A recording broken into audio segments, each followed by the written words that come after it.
നമ്മുടെ നാട്ടുകാരൻ എഴുതുന്നു, നമ്മുടെ നാട്ടുകാരൻ അതിന് ചിത്രം വരയ്ക്കുന്നു. ആ ചിത്രം എന്തൊരു ഭംഗി! ആ പുസ്തകം കണ്ടു കഴിഞ്ഞാൽ അറിയാം. അന്ന് ഒരു പൊട്ടിരിക്കും. അതെ, എന്തൊരു ശ്രേഷ്ഠമായ വർണ്ണശബളമായ ആ നാഗചേതസ്സിന്റെ മുഴുവൻ ഐശ്വര്യവും വർണ്ണങ്ങളിലൂടെ ആളുകളിലേക്ക് എത്തിക്കുന്ന മട്ടിൽ അത്ര ചേതോഹരമായിട്ടുള്ള, ഇത് ഇങ്ങനെ ചെറുതല്ല, ഇത് വലിയ ക്യാൻവാസിൽ വരയ്ക്കുന്നതാണ്. ഒരു ചുവരിന് അത്രയും വലിപ്പത്തിലുള്ള ചിത്രമാണ്. ആ ചിത്രത്തിലാണ് ഈ നാഗത്തിന്റെ പല ഭാവങ്ങളും, കെട്ടുപിണച്ചിലുകള്, അതിന്റെ ശൽക്കങ്ങള്, അതിലുള്ള വർണ്ണശബളിമ, ഇതൊക്കെ വിസ്തരിച്ച് കാണിക്കുന്ന ഈ ചിത്രം. അപ്പൊ ഇതാണ് ഈ പുസ്തകത്തിന്റെ രണ്ടാമത്തെ പ്രത്യേകത. മൂന്നാമത്തെ പ്രത്യേകത, ഇതില് എല്ലാ പ്രധാനപ്പെട്ട ആളുകളും ഈ നാഗക്ഷേത്രത്തിനെ പറ്റിയും നാഗ ആരാധനയെ പറ്റിയും അതിന്റെ സാംസ്കാരികമായിട്ടുള്ള പ്രസക്തിയെ പറ്റിയും ഭക്തിപരമായ വശങ്ങളെ പറ്റിയും ഒക്കെ പറഞ്ഞു തരുന്നുണ്ട്. അങ്ങനെ പറഞ്ഞു തരുമ്പോൾ അതിന്റെ കൂട്ടത്തിൽ എനിക്ക് ഏറ്റവും പ്രധാനമായിട്ട് തോന്നിയത് സങ്കല്പപരമായിട്ടുള്ള ഒരു വിശ്വാസത്തിനെ പറ്റിയാണ്. അതായത് നമ്മളെല്ലാവരും, അത് കോമൺ ആയിട്ടുള്ളൊരു വിശ്വാസം, സർപ്പത്തിനെയും നാഗത്തിനെയും പര്യായ പദങ്ങളായിട്ടാണ് കാണുന്നത്. സർപ്പം തന്നെയല്ലേ നാഗം? ഈ പുസ്തകം വായിച്ചപ്പോഴാണ് അതിൽ ഇവിടുത്തെ കുടുംബാംഗമായ KR സദാനന്ദനാണ് അത് രണ്ടും അർത്ഥത്തിലും അതിൻ്റെ ആത്മാവിലും വ്യത്യാസമുള്ള രണ്ട് സങ്കല്പങ്ങളാണ്.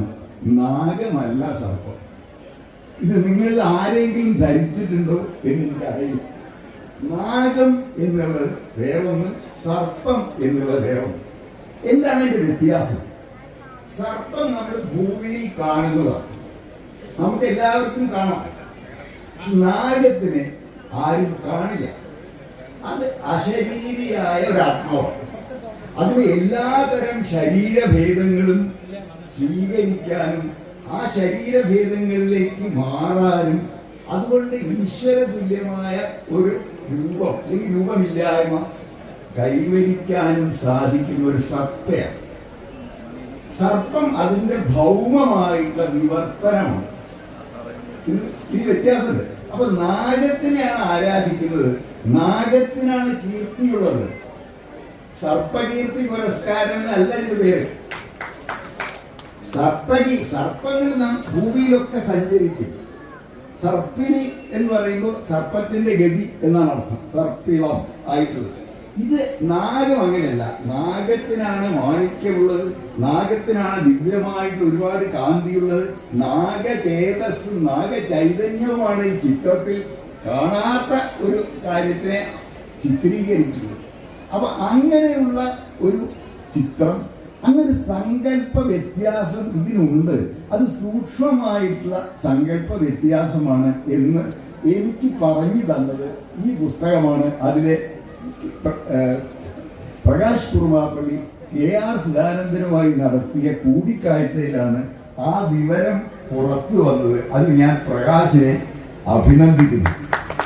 അതാണ് ഈ പുസ്തകത്തിൽ എന്തെങ്കിലും അവശിഷ്ട ബാക്കി, സാംസ്കാരിക അവശിഷ്ട ബാക്കി ഉണ്ടെങ്കിൽ അത് ഈ അറിവാണ്.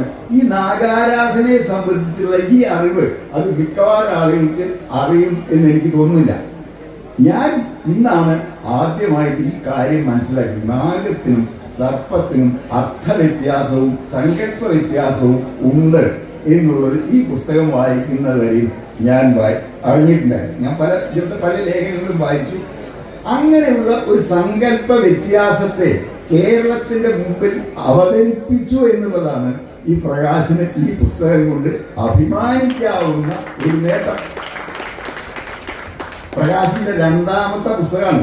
കഴിഞ്ഞ കൊല്ലം സാന്ത്വനം ഹിമവൽ സ്പർശം, സുഗതം ഹിമവൽ സ്പർശം എന്നുള്ള ഒരു പുസ്തകം. അത് ഹിമാലയ യാത്രയെ പറ്റിയുള്ളത്. അതും മനോഹരമായ പുസ്തകമാണ്. അത് ഹിമാലയത്തിലേക്ക്